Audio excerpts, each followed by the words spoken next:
Hey guys, let's talk Samsung Galaxy S21 and everything you guys need to know, including the latest pictures and information. And of course, a new video has surfaced. We're also going to show you this. But let's dive into the differentiations of all the three models that are going to come next year, right? It's very similar to last year's model. You have the S21, S21 Plus, and then the S21 Ultra. And there's a huge differentiation between the models. And stay with me, we're going to get into this. We're going to touch on this very briefly. Number one is the display differences, right? We have the 6.2 for the normal version, 6.7 and then 6.8, and all of that is slightly bigger when you look at the leaking or the information that is coming out compared to last year. But there's also huge differentiations between the Ultra and the Plus and the S21, whereby the S21 and the Plus have the same screen technology, just different sizes, right? LTPS 120 Hz, Full HD. However, the Ultra has QHD and 120 Hz adaptive refresh rate, right? It's an adaptive 120 Hz refresh rate. At this point, however, we don't know if this is a kind of combination, if both will work together, kind of, not just QHD or 120 Hz, either or, and you have to choose. And there's a huge differentiation also for the Ultra version, and that is the peak brightness, right? You get up to 1600 nits. And if this is true, this is a huge game changer for people who are working outside with their phones, right? We all know what a phone looks like or the display looks like when the brightness isn't there, but the sunshine and the sun goes on there. So this is a huge differentiation. And number two is the CPU. Oh my God, this is a huge, big topic, right? The chipset. We have the Exynos versus the Snapdragon, and we've seen so many videos about that. All we guys here in Europe, we get the Exynos chip, and it's been, people have gone so far as doing a petition for Samsung to stop doing this, right? One chipset for all. I mean, it is kind of fair, although we did some videos where we couldn't see that much of a difference, but there is a difference. However, this is going to change. It is going to change for the Exynos 2100 versus the Snapdragon 875. And if the rumors are true, we will get the Exynos 2100, which is also outperforming the Snapdragon 875, and that will be good news for the people in Europe. And this is kind of shifting, right? Turnaround and shift of power, if you like. And then we come to the camera, right? We know that the camera is very important in smartphones these days, and they are evolving. You can look at the S21, the S21 Plus, they both share the same cameras, front-facing and rear-facing, all the same. The Ultra version, however, differentiates itself again. It is in the second generation of that 108 megapixel camera, right? And that's good news for people who really want to utilize that and really take it to the limit with their smartphones. And you have a 10 times optical zoom. The laser autofocus will indeed be utilized big time here. And you know what? That isn't a bad thing.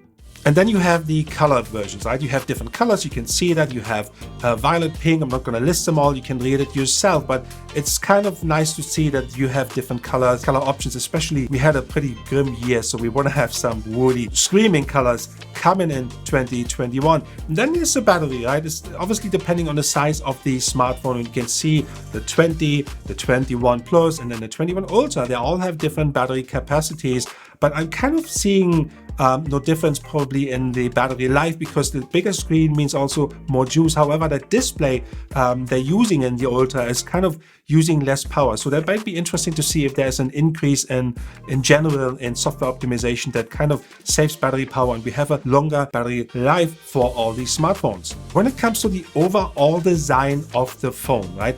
All three phones are expected to be made of metal and glass, and kind of they will really share the same design for the most part. And however, it is not entirely clear yet how flat or curved the display will be. We've seen many rumors that say flat, or no, it's going to be curved. Maybe it's a combination of both, but this is going to be an interesting topic, because that's something people are also interested in and making a decision based on that. And there's one big feature that is also coming to the Ultra only, and that is the S Pen support. And the emphasis here is on S Pen support.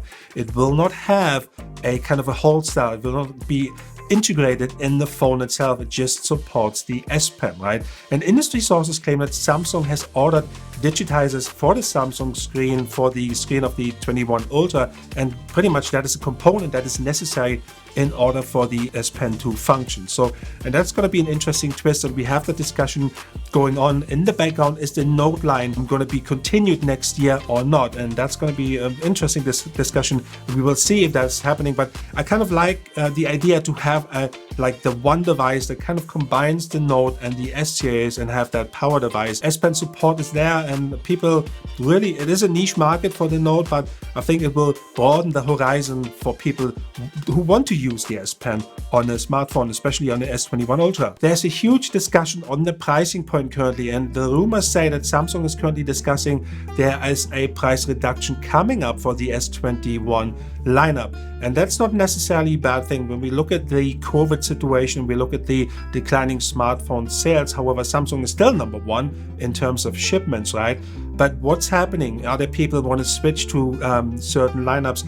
And what you also have to remember, what many people forget, Samsung is always being compared to Apple, and makes sense. Of course, they are like premium devices, and there's always that debate, Samsung versus Apple, going on. But what people basically forget sometimes is that Samsung has other competition, right? There are so many Chinese manufacturers that do good smartphones, Android smartphones, and there's a huge different portion of competition in the world for Samsung. So there's something going on internally that says, okay, we have to adjust something. It's not confirmed yet, but I think if the timing is right, or when the timing is right, combined with a price reduction, and then we see an increase in specifications, that could really do the trick for Samsung here. And this leads me to the launch of the device. We usually see a February Unpacked event, which kind of, we have rumors and statements saying that's not going to happen this year. We will see that in January, particularly the 14th of January. The announcement for the S21 lineup and Galaxy Buds Pro will be on that day. You can also order on that day. You can order your S21, and then the launch date, the shipment date, will be 29th of January. Again, I think it is a smart move here, because when you combine this with the situation where we're in,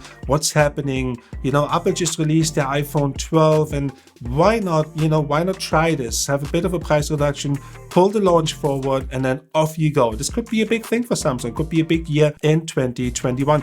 But guys, let me know what you think about the S21, about the lineup, about the price reduction, about the specifications. Anything goes. Let me know in the comments below. Jens here from Also Space. Thank you for watching. Peace out.